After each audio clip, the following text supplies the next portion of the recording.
Salut les amis, j'espère que vous allez bien. Dans cette vidéo aujourd'hui, on va parler de l'importance du silence et des moments de silence dans notre vie quotidienne. J'ai hésité à vous parler de la simplicité ou du silence, mais je me rends compte que les deux s'entremêlent et sont très proches. Quand on parle de silence, on parle bien évidemment de l'essentiel, d'un retour à la simplicité, de préserver nos mots et surtout de se retirer de la réaction, de cette habitude apprise que nous avons de systématiquement réagir à tous les stimuli qui se présentent à nous. Les paroles des autres, les informations, les invitations, les propositions, il y en a pléthore au cours d'une journée. Nous sommes surstimulés, hyperactivés, ce qui fait que dans notre manière de communiquer avec les autres et le monde, nous sommes systématiquement en réaction. Si on observe bien notre fonctionnement, la majeure partie des décisions que nous prenons se font rapidement, dans la précipitation et en réaction à quelque chose. Quand nous réagissons à, nous convoquons l'émotionnel, le mental, certaines parts de nous qui se sentent poussées, obligées à dire quelque chose, oui, non, à réagir, à trouver une solution, à se mettre en mouvement. Quand nous réagissons, nous ne sommes pas complètement présents et complètement conscients de ce que nous sommes en train de faire ou de dire. C'est pourquoi il est préférable de garder le silence. Avant de réagir, de dire oui, de dire non, de manifester une réponse, prenons le temps d'observer un moment de silence. Ne répondons pas tout de suite.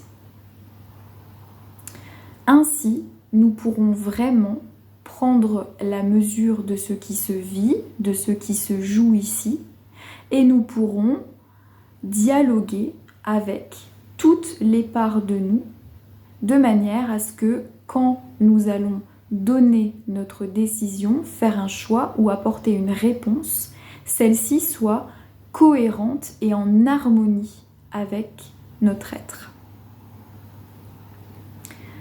Le silence nous permet de nous rassembler, de nous recueillir et surtout d'écouter. Écouter. Je ne parle pas ici d'écouter pour répondre, d'écouter pour argumenter par la suite, d'écouter pour dire si on est d'accord ou pas d'accord, je vous parle simplement d'écouter. Observez comme dans notre manière de communiquer, nous sommes souvent dans les joutes verbales, l'argumentation. La volonté de convaincre, de vouloir rallier l'autre à sa cause, lui faire dire qu'il a raison ou qu'il a tort, lui faire admettre, le faire changer d'avis. Quand quelqu'un nous parle, nous sommes souvent en train de réfléchir à ce que nous allons dire après, plutôt que de l'écouter et d'accueillir sa parole. Quand je me tais et que je ne veux pas absolument apporter ma parole ou remplacer la parole de l'autre par la mienne, j'écoute. Et c'est cette écoute-là qui est particulièrement intéressante.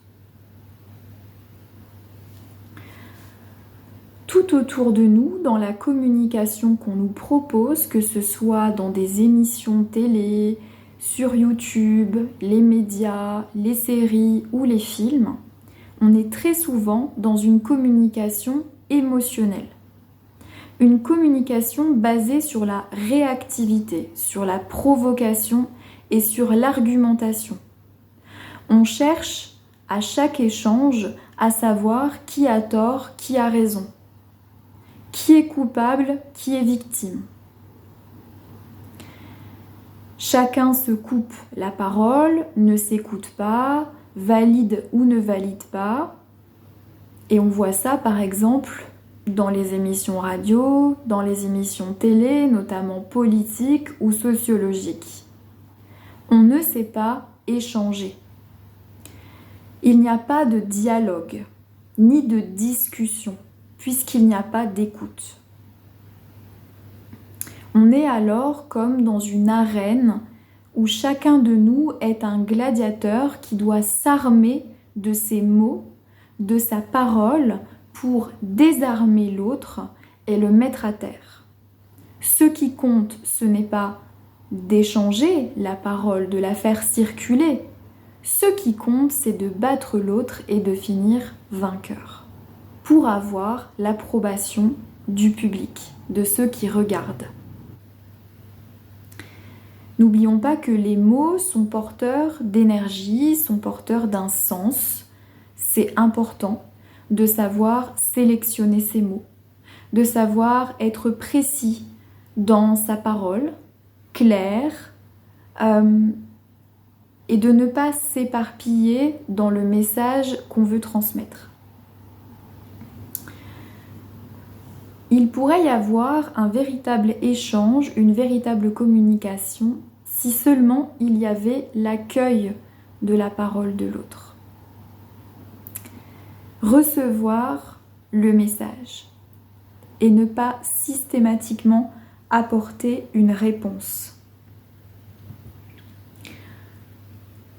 Cette manière de fonctionner demande un peu de discipline et de conscience pour sortir des schémas appris de la communication et ne pas se laisser empêtrer ou embobiner par nos habitudes conflictuelles et émotionnelles liées à la parole.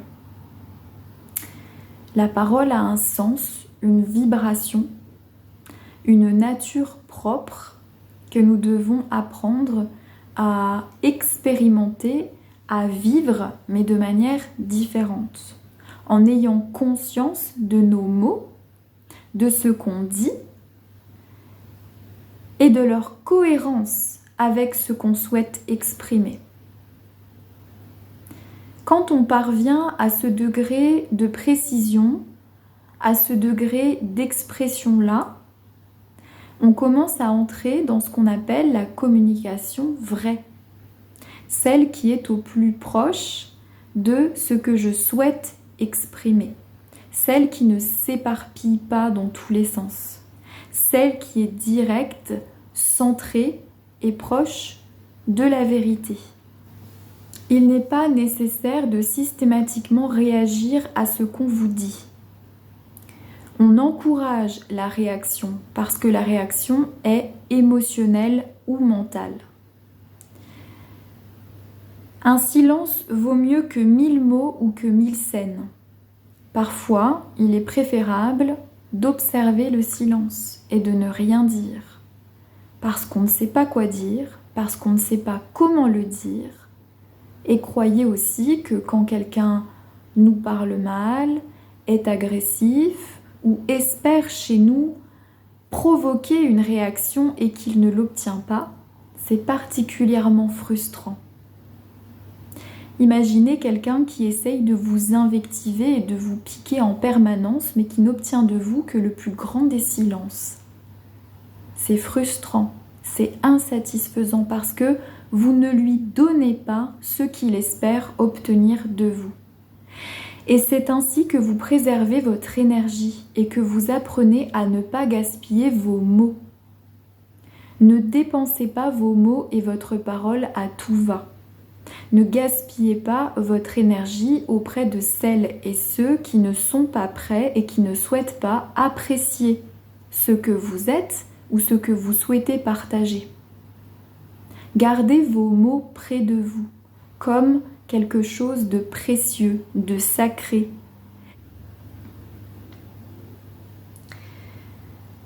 Le silence est d'or. Et parfois, il vaut mieux restez silencieux face à l'adversité. Utiliser moins de mots, c'est aussi être plus précis et clair et optimiser la pertinence du message. Plus vous allez utiliser des mots dans tous les sens, plus vous allez justifier, expliquer, commenter ce que vous dites, plus il y a de chances que vous vous perdiez dans ce que vous souhaitez exprimer, que votre message perde de son essence et de sa pertinence, et que votre interlocuteur se perde lui aussi dans des interprétations et des tergiversations. Le silence qui précède le temps où vous allez vous exprimer et formuler votre parole est très important parce qu'il va vous aider à vous recentrer, à canaliser votre énergie et à manifester votre parole de la manière la plus claire possible. Observer des temps de silence dans votre journée vous permettra peut-être de méditer, de vous recueillir, d'écouter vraiment ce qui vous parle, de préciser les choses pour vous. Celui qui observe le silence régulièrement est un être qui apporte de la clarté, de la lucidité à sa pensée. Comme nous sommes suractivés, surexposés en permanence, une des manières de nous extraire de ça, c'est le silence.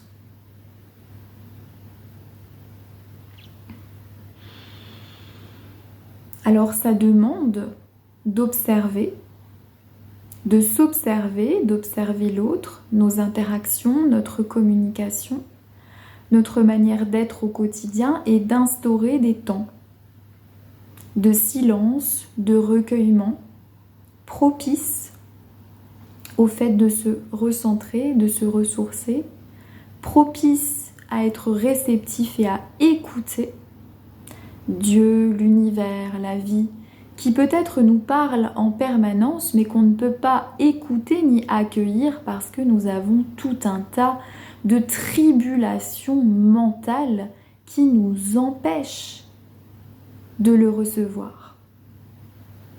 Donc plutôt que de perdre notre temps et notre énergie à recevoir et à traiter tout un tas d'informations qui obscurcissent notre pensée, notre jugement, qui nous éloignent du cœur et de l'essence de ce que nous sommes, accordons-nous des moments de silence et de recueillement pour que nous puissions accueillir ce qui est essentiel pour nous.